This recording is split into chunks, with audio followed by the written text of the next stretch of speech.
The Kia EV6 is a very popular electric vehicle, and with good reason. It's quick, practical, and charges fast. I'm Tom Voelk for the Seattle International Auto Show, and this is the new EV6 GT with more power, better brakes, improved suspension and tires, and a whole lot more. There is a GT line that's been out for a while. The GT is different. It's a little confusing. There is one less word in the GT name, but a lot more performance. To prove that the GT is the real deal, Kia has brought a bunch of automotive writers to Las Vegas to try it on road, on the track, and on the strip. 0 to 60 is a claimed 3.4 seconds. As you'd imagine, the GT is the most expensive EV6, a $4,000 premium over the GT line all-wheel drive, retailing for $62,700 with shipping. That buys significant performance hardware. We have a lot of really crazy specs for this car. So we take the rear motor that's in the standard dual motor configuration for a Wind or a GT line, and we bring that 160 kilowatt rated motor to the front. And then we add an even more powerful motor to the back. So that's 270 kilowatts. That's how you get your 430 kilowatts. It's about 576 horsepower and change. And then also from a torque standpoint, it's pretty off the charts. It's 545 pound-feet. We have a dedicated sport suspension with electronically controlled dampers. So depending on the drive mode that you're in, dampening will get adjusted based off of how the vehicle's been tuned. We also have different performance components that are unique to the front suspension. An electronic limited slip differential. Maybe you'll definitely make use of that when you're out on the track today. And then larger front and rear brakes. There's extra software too. GT adds a new mode to wring the most out of the updated equipment. And there's a new dedicated drift mode. This is all great, unless you live hundreds of miles from the track. GT's extra oomph and grippy Goodyear Eagle F1 rubber lops 46 miles off the estimated EPA range compared to the all-wheel drive GT line, and 103 off the rear drive model. More about that later.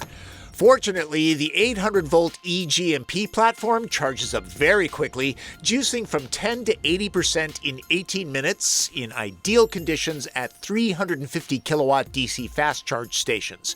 That's Porsche Taycan territory. There's no choice when it comes to the cabin. This is it, folks.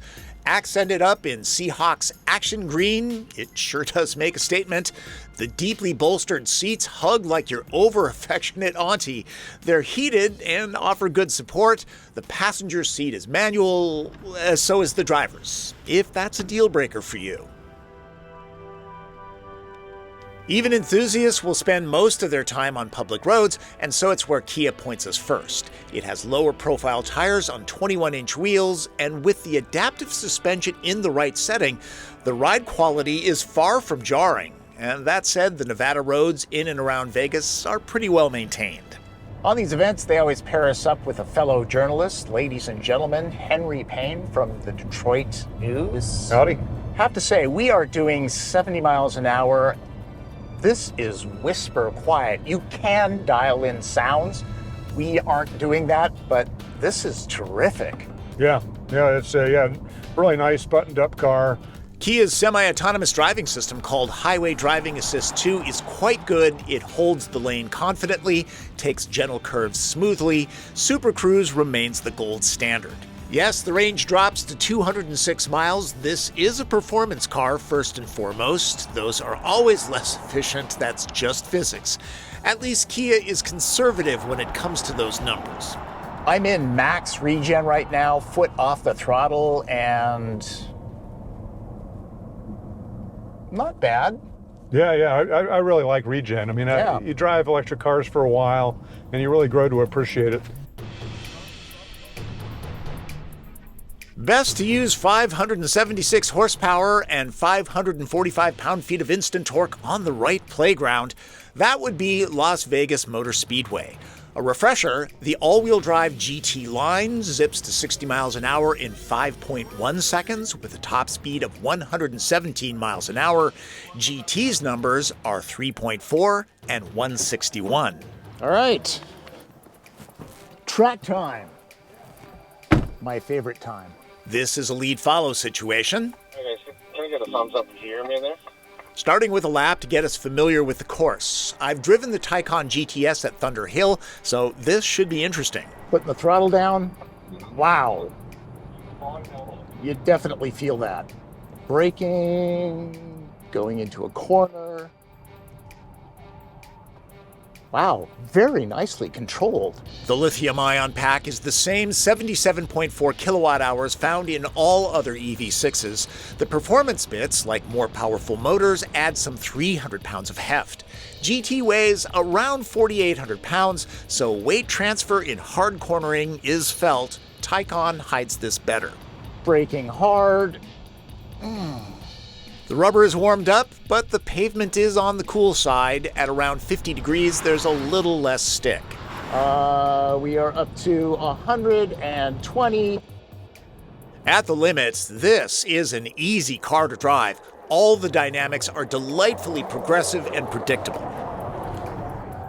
Really nice rotation to this car, and the tires give away just perfectly. Excellent control.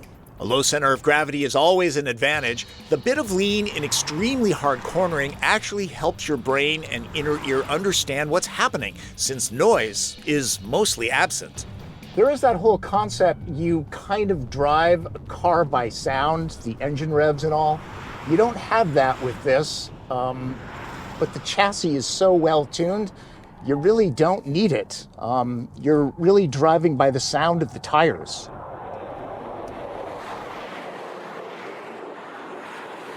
Pro driver Andrew Carbonell took me out to show off drift mode. Watch how happy the GT is to destroy tires in short order.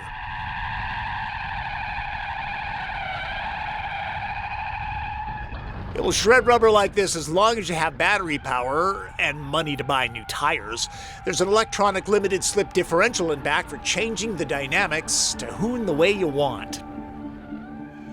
The GT's cabin is very similar to GT lines, other than the deep bucket seats and chartreuse accents. The wheel is heated, by the way. There's a good amount of faux suede, too. Gripe if you want about the shallow storage area up front. It means more space for feet, backpacks, and purses here. Many performance machines eliminate these. It brightens up the slightly dark cockpit. Nice to have. It should be easy to keep the EV6 dent-free.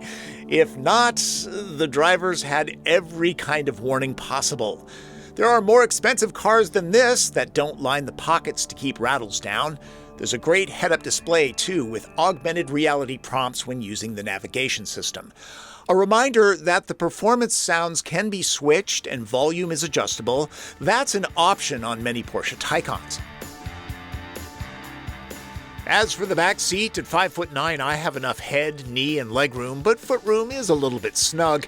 At least the floor is flat. The GT gets rump roasters. The carpool gang will like that. Cargo remains the same as any EV6. There's storage for the vehicle-to-load adapter that would be useful when car camping. Seats up, there's 24 cubic feet. No reaching in to drop the backs. These are convenient.